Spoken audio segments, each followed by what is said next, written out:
নাইমা, কোথায় যাচ্ছ? ভাইয়া আমি প্রাইভেটে যাচ্ছি। মাশাআল্লাহ, প্রাইভেটে যাচ্ছ। তোমাকে কিছু প্রশ্ন করি। তুমি তো তোমার দুই ভাই অর্থাৎ আমরা এবং তোমার পিতা তাদেরকে ভালোবাসো। ইনশাল্লাহ ভবিষ্যতে তোমার হাজবেন্ড এবং ভবিষ্যতে তোমার সন্তান আল্লাহ যদি দান করে তাদেরকেও ভালোবাসবা, তাই না? জি ইনশাআল্লাহ। আচ্ছা, ঠিক আছে।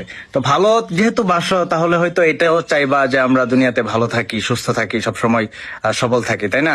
জি অবশ্যই। তাহলে নিশ্চয়ই এটাও চাইবা যে আমরা আখিরাতেও ভালো থাকি, অর্থাৎ দুনিয়াতেও ভালো থাকি, আখিরাতেও ভালো থাকি, তাই না? হ্যাঁ অবশ্যই, আমি সবসময় দোয়া করি আমার দুই ভাই, আমার পিতা মাতা সবাইকে আল্লাহ তাআলা দুনিয়াতে এবং আখিরাতে ভালো রাখুক। আল্লাহ তোমার দোয়া কবুল করুক, আমিন। তাহলে তো নিশ্চয়ই এটা জানো, আদ-দায়ুসু লা ইয়াদখুলুল জান্নাহ, অর্থাৎ দায়ুস কখনো জান্নাতে প্রবেশ করবে না।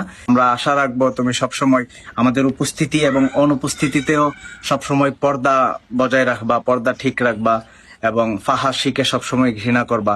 তাহলে আমরা দুনিয়া ও আখিরাতে সুস্থ থাকতে পারবো। অনেক মেয়ে আছে মুখে মুখে প্রকাশ করে তারা তাদের ভাই এবং পিতা, স্বামী, সন্তানদেরকে ভালোবাসে, অথচ তারা ফাহাশিকে পছন্দ করে, অর্থাৎ বাহিরে বেপরদায় চলাফেরা করে।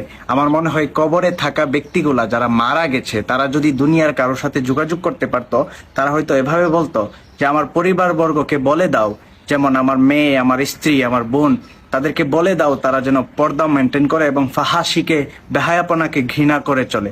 কারণ তাদের এই বেপর্দার কারণে কবরে আমি সুস্থ নাই। তারা আমাকে দুনিয়াতে থাকা অবস্থায় বলতো যে বাবা আমি তোমাকে ভালোবাসি, ভাইয়া আমি তোমাকে ভালোবাসি।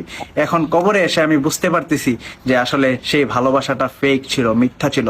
তারা যদি আমাকে ভালোই বাসতো, তাহলে আমাকে কবরে রেখে আমাকে দুনিয়াতে চলে যাওয়ার পরেও তারা এভাবে বেপরদায় চলাফেরা করতো না, আর আমাকে দায়ুসের তালিকাভুক্ত তারা করতো না। আজ আমি দায়ুস, এই জন্য আমি কবরে শান্তি নাই, আমি সুস্থ নাই। তাদেরকে এই মেসেজটা পৌঁছে দিও